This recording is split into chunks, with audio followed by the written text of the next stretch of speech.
नमस्कार, मी संजय बोकरे. आपण पाहताय जनप्रवास लाईव्ह. खळबळजनक बातमी.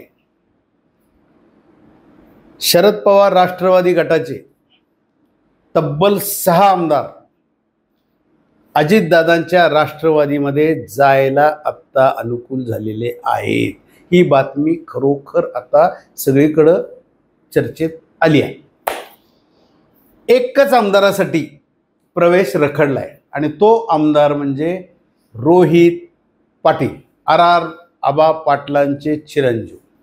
मग त्यांना काय मंत्रिपद हवंय का पवार साहेबांच्याकडेच राहायचंय, काय आहे हेच आज विश्लेषणाचं मुद्दा आहे. आज पवार साहेब स्वतः अनुकूल होतील. अजितदादा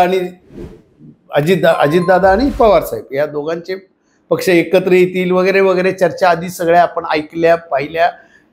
सगळ्या चॅनलवरनं दाखवलं गेलं की विलिनीकरण होईल, एकत्र येतील, सुप्रियाताई पण मान्य करतील. परंतु आता तसं काही दिसत नाही.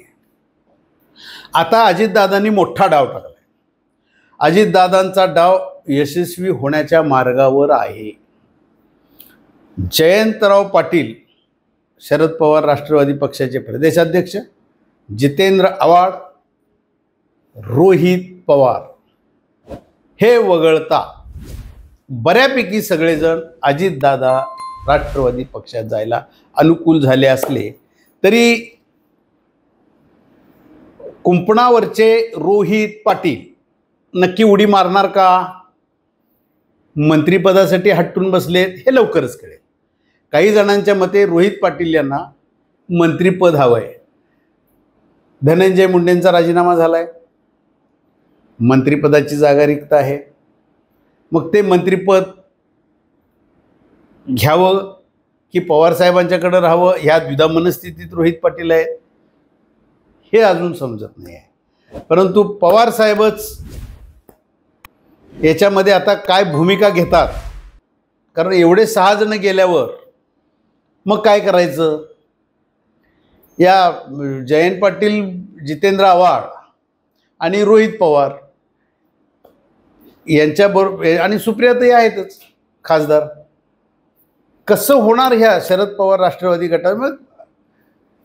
पवार साहेबच स्वतः शरद पवार साहेबच रिव्हर्स येणार का, बाबा आता जाताय जावा, अजितदादांच्या पक्षात विलिनीकरण झालं जावा, आता विलिनीकरण राहू द्या पण तुम्ही जावा, असं काय होणार हे मात्र अतिशय बघण्यासारखं असेल. पण अजितदादांच्या गटात मात्र अत्यानंद आहे.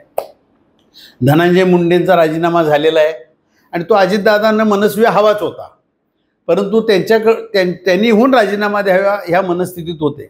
मुख्यमंत्री देवाभाऊ यांनी तर आधीच सांगितलं तर नैतिकतेच्या मुद्द्यावर त्यांनी राजीनामा दिला पाहिजे.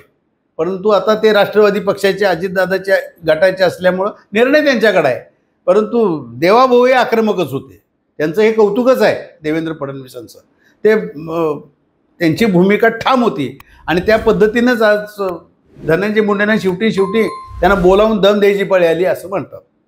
तुम्ही राजीनामा देता का, पक्ष तुम्हाला मंत्रिमंडळातनं डच्चू दिला पाहिजे.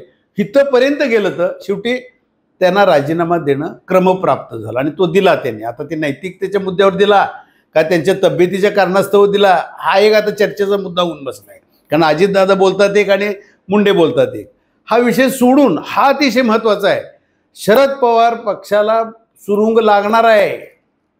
6 आमदार हे गेलेले आहेत आणि बऱ्यापैकी बोलणी आता अंतिम टप्प्यात आहे.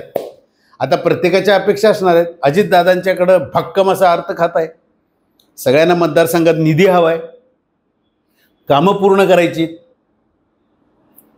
त्यामुळं पवार साहेबांना सांगूनच जाणार आहेत हे सगळे असंही कळतंय. परंतु जाणार पवार साहेबांना सांगणार की बाबा आता आम्हाला इडापिडा म्हणजे ईडी पिढी असं काही नको, बाकीचे त्रास नको, आता आम्हाला जाऊ द्या. आणि पवार साहेबांना सुद्धा नमतं धोरण घ्यावं लागेल किंवा पवार साहेब तटस्थ राहतील, गप बसतील हे आता नंतर कळून येईल. पण रोहित पाटील हा कळीचा मुद्दा असणार आहे. रोहित पाटलांना आत्ताच मंत्रिपद हवं आहे. आता रोहित पाटलांची ही पहिली वेळ आहे निवडून यायची. अशा वेळेला त्यांना कॅबिनेट मंत्रिपद द्यायचं का, बाकीचे सिनियर आहेत ना. मग अशा वेळेला त्यांचा हट्ट आहे तर ते एकामुळं तटून बसले ना. पण 7 जण ही पाहिजेले आहेत ना आता आमदार, तर त्याच्यात हे रोहित पाटलांचा निर्णय आज उद्या झाला तर हा बॉम्बस्फोट आपणाला बघायला मिळणार आहे. लवकरच ही बातमी आपल्याला आता सगळीकडे येईलच, परंतु हे अजितदादांचं राजकारण हे यशस्वी होणार की नाही होणार, शरद पवार त्यातनं आपली मुत्सद्दीगिरी, आपली कूटनीती वापरून परत ह्या सगळ्या आमदारांना नवीन काही गाजर दाखवणार, हे बघण्यासारखं असेल. आज इथंच थांबू, उद्या पुढच्या भागात.